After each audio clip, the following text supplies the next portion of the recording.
And then he says, we wrote a little letter to your bishop, and one of the things is that we wouldn't want to say anything to your bishop that you don't know, right? So here's the letter, and if you think there's anything we need to change, let's address that, right? And I mean, I started to tear up. Nobody had ever loved me so much, that they got to know me so well, that they knew my strength, they could see my weaknesses, and they loved me anyway. And that really gave me a foundation to be able to grow in the formation there.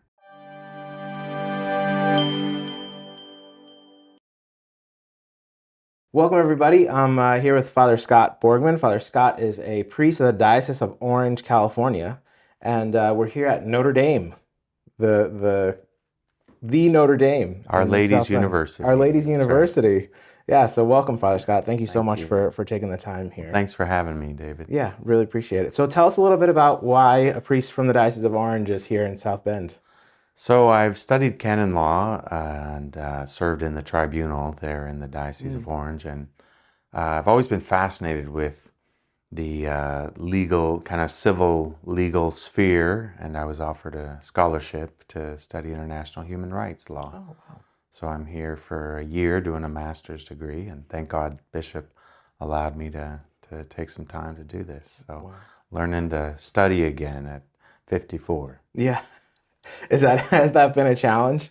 I think so. I mean, I've continued to study over the years, and canon law keeps us kind of in the books, as it were. Yes. But yeah, being in a classroom setting is definitely has its rewards and challenges. Yeah. But I love the academic atmosphere, and Notre Dame, of course, is a very special place, very spiritual place, and so learning about civil law within this context of creating a different kind of lawyer is what they're looking for, and very accomplished professors, and so it's good.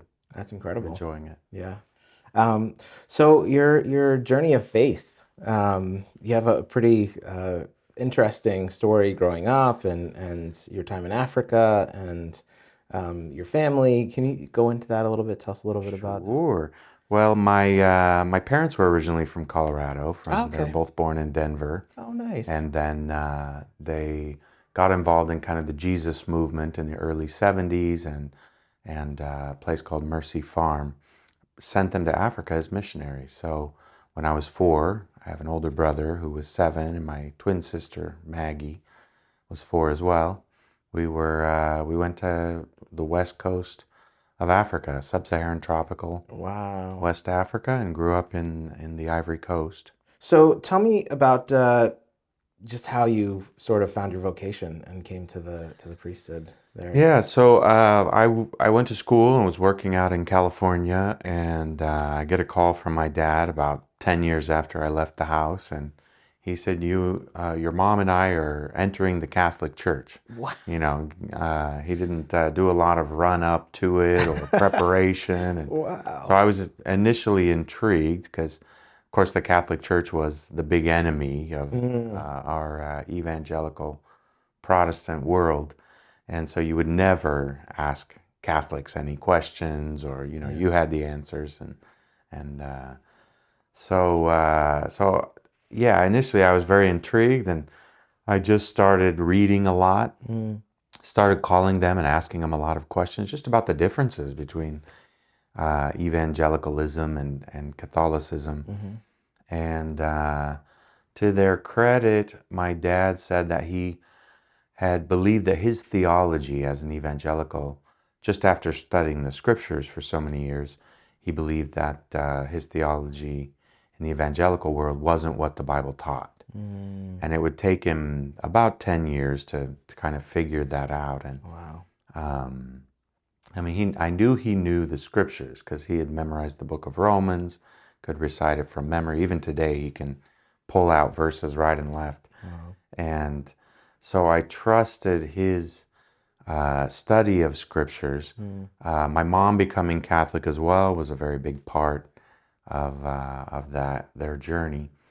And so I just started searching. About that time, I also had a was in an accident where I broke an ankle. So I had a lot of time on my Oh, hands, and wow. during the Yeah. Yeah. recovery, about 6 months recovery time for that. So I started reading the saints, started praying the Liturgy of the Hours, and just started attending Mass. I wanted to see what my parents were going through. So for 2 years, I went to Mass almost every day. I didn't know what was happening up there on the altar, or why that guy was dressed that way, or what was going on, but I knew that what was happening was what I had learned in Scripture as a young man.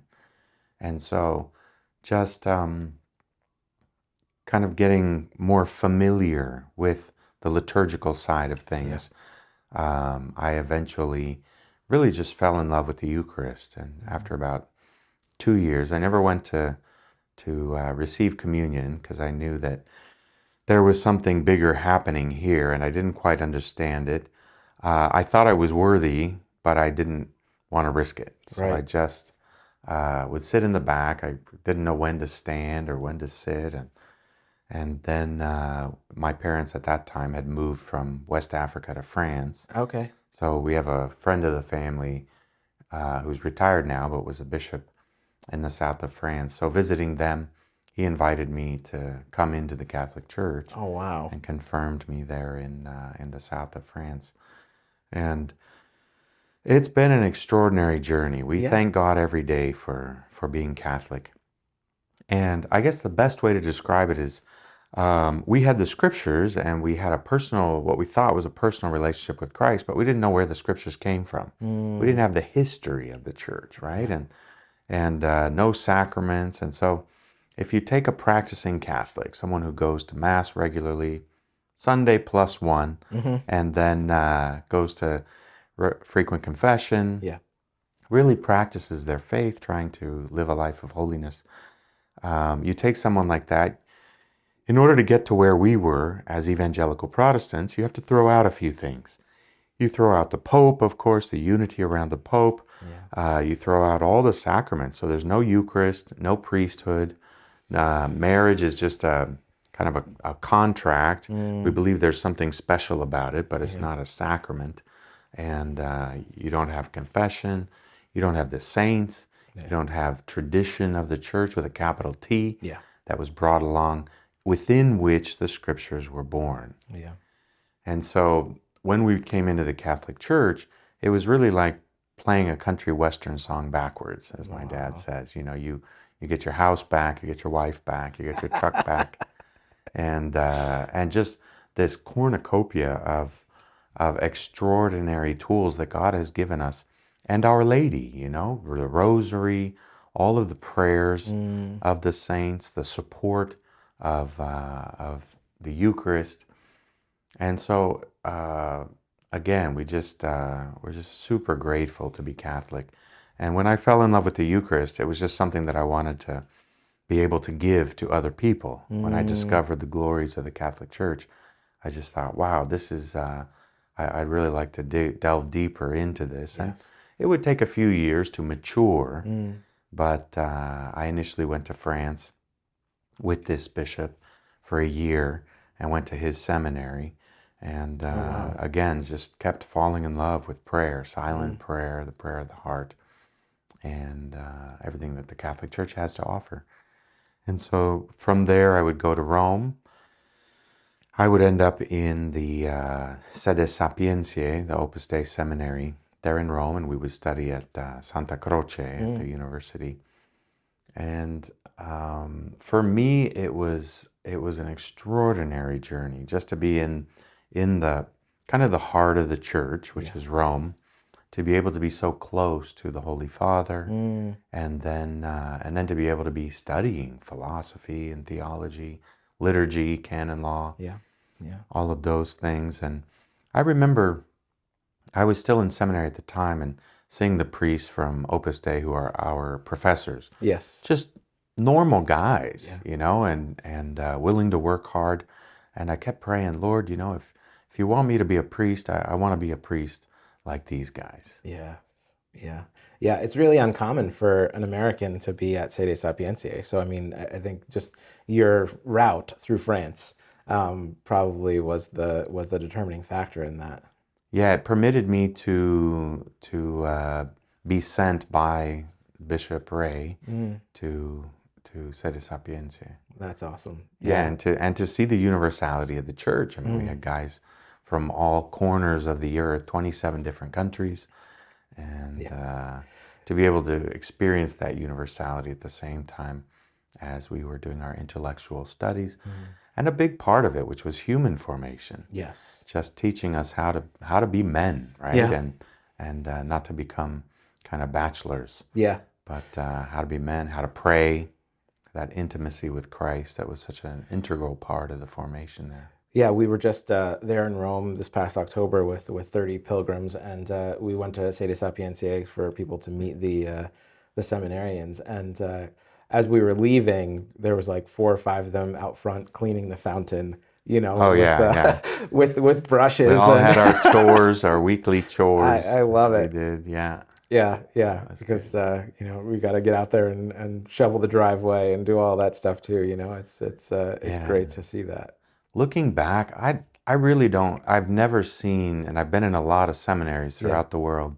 I've never seen a seminary that has put so much, I think, prayer and time and effort into forming men integrally Mm, in their entire existence as not a problem to be solved, but as an mm, outpouring of God's love in the world and really getting to know us well. I remember the former rector that would write a letter to our bishop each year. So the first year he calls me in, he wants to have a little conversation with me and just see how things are going, and then he says, we wrote a little letter to your bishop, and one of the things is that we wouldn't want to say anything to your bishop that you don't know, right? So yeah. here's the letter, and if you think there's anything we need to change, let's address that, right? Mm, And I mean, I started to tear up. Nobody had ever loved me so much, that they got to know me so well, that they knew my strength, they could see my weaknesses, wow.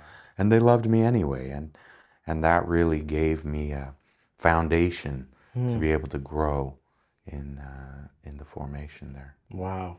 Yeah, and you talk a little bit about canon law earlier, but what sort of drove you to pursue canon law as So your this is a funny story because my canon law professor was a Spanish priest there at Santa Croce, and a wonderful holy man. And he just the way he presented canon law, not as a positivist kind of thing where, oh, it's written down and we just have to obey the law, but as something that is a divine gift. Canon Mm, law is not the dark side of the good news, right? yeah, It's undergirding the whole system yeah. that we as human beings need governance here in order for the church to work. So it's about the rights of the poor, the rights of the faithful to Mm-hmm. receive the validity of the sacraments, and you have to use your experience as a lawyer Mm, and your knowledge in order to interpret the law in a setting for the good of this person in this mm, situation. yeah. And that's a scary thing, right? So the reliance on natural law as a gift from God as well, Mm, and canon law as a great support of the whole philosophical, theological, and sacramental systems yeah. of the church. When you first arrived at Santa Croce, coming from France, I guess, what immediately stood out to you?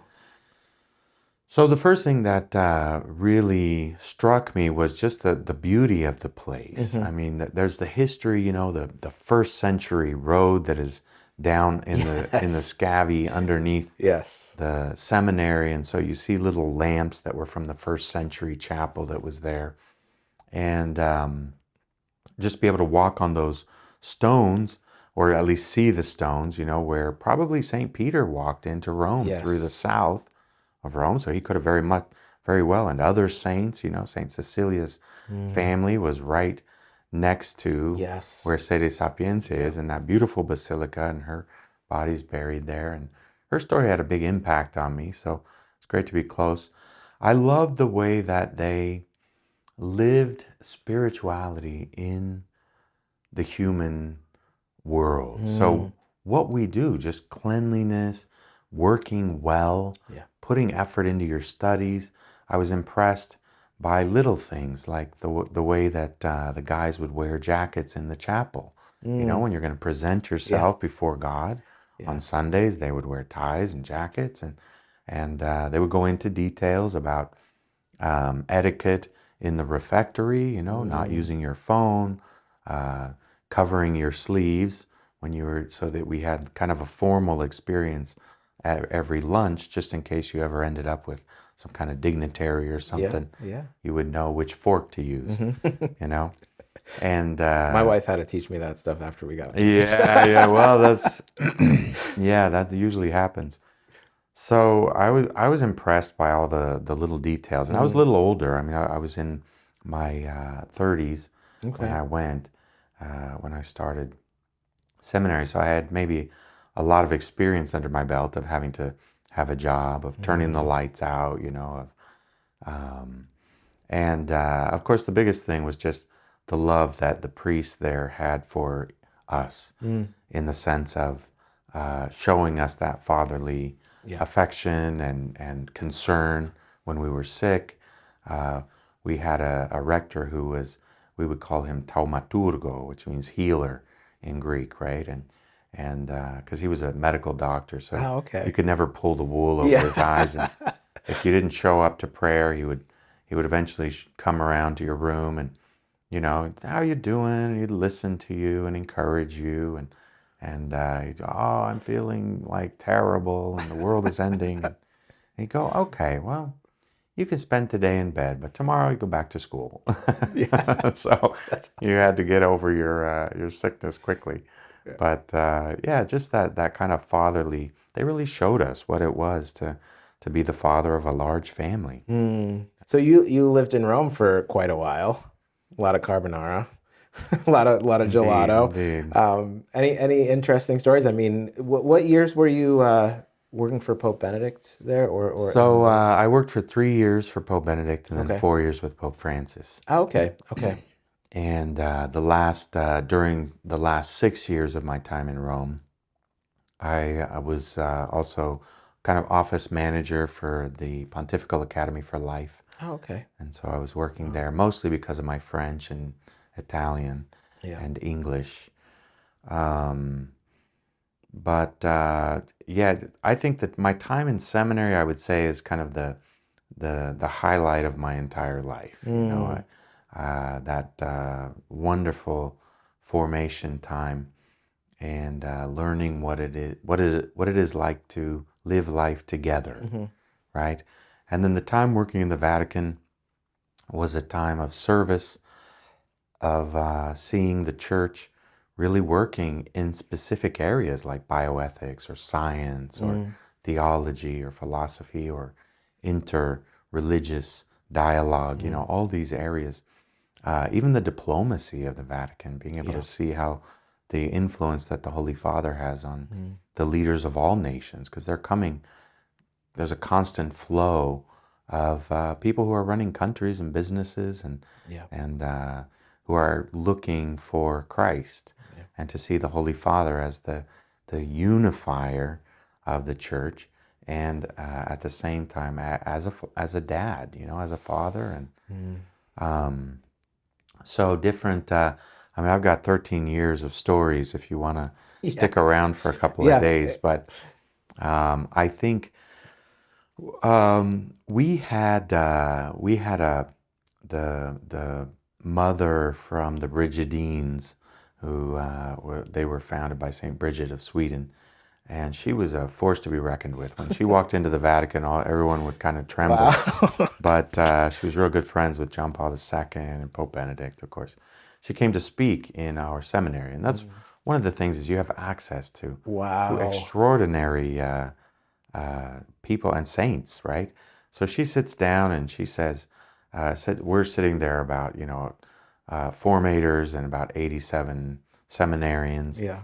And she says, the church doesn't need any more priests, right? She was very no nonsense.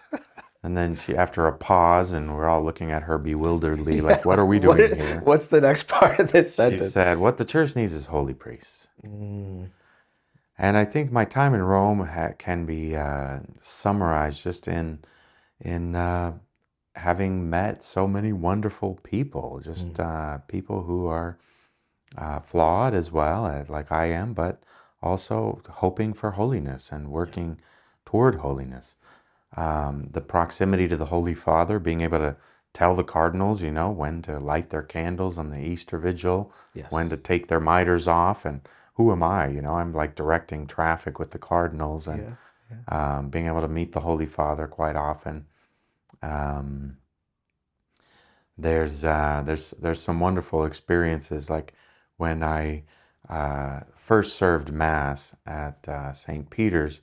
I was a little taller than a lot of the other guys, so they gave me Okay. the crucifix to Okay. carry, and Nice. I was thinking, well, man, I really want to be the guy with the book who's like right there next to the Holy Father, and it was Easter Sunday, so everything is packed. There's people everywhere. There's Yeah. the flowers come on trucks from Holland, so Wow. tulips and trees and flowers everywhere, and all this preparation has gone into it, and here's me, this little missionary kid, who's not even didn't even grow up Catholic, and I'm carrying the cross into leading the Wow. procession into St. Peter's Square with Mm, the all of the priests and the cardinals and the bishops and that's the Holy Father behind me, and it just brought all those psalms back that I had memorized, of going up to worship the Lord in the yeah. temple, and so we get there, and I take the cross and I put it where it's supposed to go, and that's basically it for me. I mean, I'm Yeah. able to carry a few things to the altar, but um, then at the end of the Mass, um, I was still thinking, man, it would have been nice to hold the microphone or hold the book or be Mm, closer. But I'm so lucky to be here and just praying through this Mass with 100,000 people and yeah. the Holy Father, Yeah. and so we process out, we process back into the Basilica, and I'm still carrying the crucifix, and the headmaster of ceremonies looks right at me and he goes, "You, come with me." And so we come in, and I don't know what's going on. I'm following him, and there's this elevator hidden in a one of the posts there in St. Peter's, Wow. and I'm trying to get this cross, which is too tall to get in the elevator, and we can't get it in, and I'm trying to pull it apart, and I'm starting to get super nervous, and I don't know where we're going or what's going on, but he's like, "All right, let's take the stairs." And so we ended up running all the way up the stairs to the top of St. Peter, where the Pope comes out on the balcony to give the blessing at the Oh, end of the wow. Easter Mass. Okay. So here's me, and there's two Swiss guards, and they're holding the curtains back. And I'm thinking, man, this is kind of neater than holding the book. And I'm standing there, and the Holy Father is not far behind me. And he says, "All right, when the curtains open, just go out, go to the left, stick the crucifix in, and then come back inside." And so I'm standing there, and all the people are waiting, Mm. and the curtains open, and I come out, and I'm on the balcony, right? And everybody's yelling. It's kind of like the donkey that was carrying Christ into Jerusalem, right? Yeah. And he's thinking, wow, why is everybody yelling for me? And I put the crucifix down, and then I did a very slow turn and just got a good view of everything. Of course, they're beckoning me back inside because the Holy Father is coming out to give his blessing. That's awesome. Yeah, I was there in 2005 when Pope John Paul II passed away, and Yeah. we were there for all the Easter Wow. services and the Holy Week services, and those were all done by Cardinal Ratzinger at the time. Yeah. And it was my first time, I think, or maybe second time in Rome, because I was doing a study abroad over in Austria, and so I may have gone one time before that, but I was just blown away by the Holy Week and the beauty of the liturgies and the Stations of the Cross at the Colosseum and like all this different stuff that was going on that week, and yeah, it was just a really sort of life-changing experience for me to like be involved with that liturgy too. So I mean, I can imagine with all those years there, it's quite humbling. I mean, even just walking into St. Peter's is Yeah. quite humbling. Yeah. Yeah, it was always an extraordinary experience. And Mm, you can see the importance of architecture in yeah. helping to elevate our souls to God. Mm. Um, Studying in Rome, it often shapes one's view of the church. I think coming into the church and your experience of the sort of pastoral bishop there in France who kind of took your family and was gave them that friendship and Yeah. all that. How did living in Rome really shape your vision of the church? So again, like I didn't know anything about the Catholic Church when I came in. So I just discovering all of the wealth of what the Catholic Church has offered.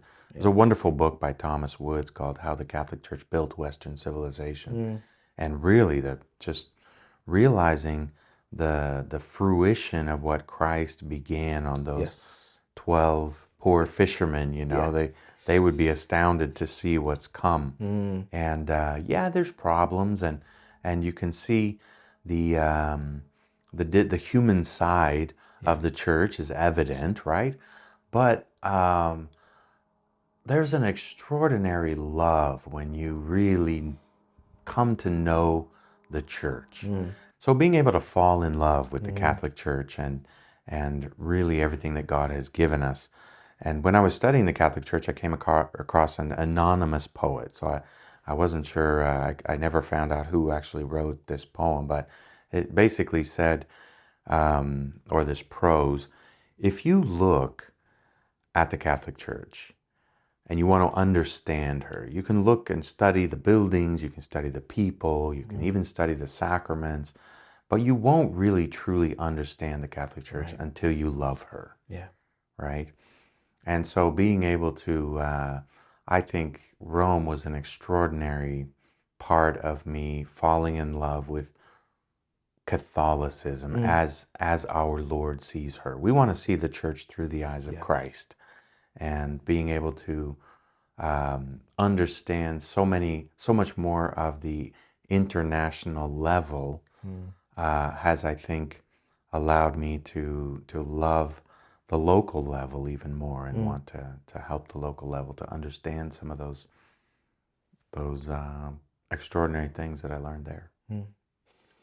Great. Well, what about, tell me a little bit about living in Orange County, California. A few years ago, a friend of mine said, Padre, we got to get you in the water. I was in the local parish there, and I'm like, sure, I don't know what that means, but he's like, well, we got to teach you to surf, you know. I'm like, okay, well, yeah, I'll give it a go, you know. How hard could it be? And so he's like, okay, Tuesday, meet me at my house at 5:45. And I'm like, okay, p.m.? He goes, no, a.m.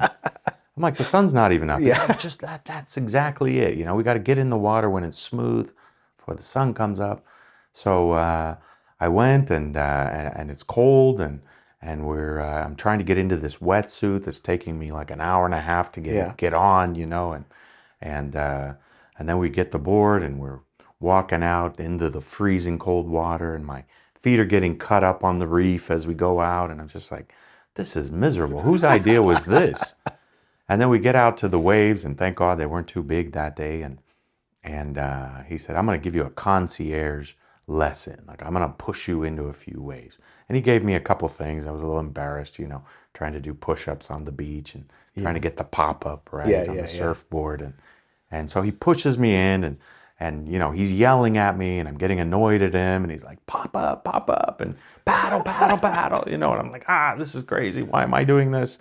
And and I kept slipping off the board, and I'm falling in the water, and it was just miserable. And then about the seventh or eighth time, he says, all right, this is it. We're going to do it this time. And he pushes me into this wave, and I popped up by some miracle. I Wow. landed in the center of the board, Wow. and I'm shooting across the top of the water. The sun's coming up. I can see the palm trees. I'm hearing the Beach Boys in the back of my head. And I'm like, California dreaming. This is is it. crazy. And then I got back in the water probably every day for the next 2 years. Right? Wow. And so I got a lot of surfing in. And it's great therapy. You're out there early in the morning. We often see dolphins going by, and sometimes whales, Wow. and sometimes sharks, you know. But just the experience. Surfing will teach you everything you need to know about life. And it's very physical activity. You have to Yeah. develop this sort of wave IQ Oh, that's about great. understanding how the tides work and when the best time is to go out, where the wind is coming from. It's quite involved, Oh, that's cool. and that's why a lot of people don't stick with it. But when you get it, it's an extraordinary experience of nature. Oh, that's awesome. Very cool. Very cool. Well, thanks, Father Scott. Is there anything else you'd like to share with our viewers before we part here? Yeah, I would say, just remember that you're not a problem to be solved. Mm, You're a gift of infinite generosity. You're an outpouring of God's love in the world. And when you begin to realize that, you begin to see that other people are not problems that you need to fix, mm, but they're people that we need to love mm, and help them to understand that they are that outpouring of love, God's sons and daughters. mm. And I love being a priest. And if there's anybody out there thinking about going into religious life or priesthood, I'd say, go for it 100% Mm. and discern it. It's a discernment experience in the seminary. They don't ordain you the day after you get Yeah, there. yeah.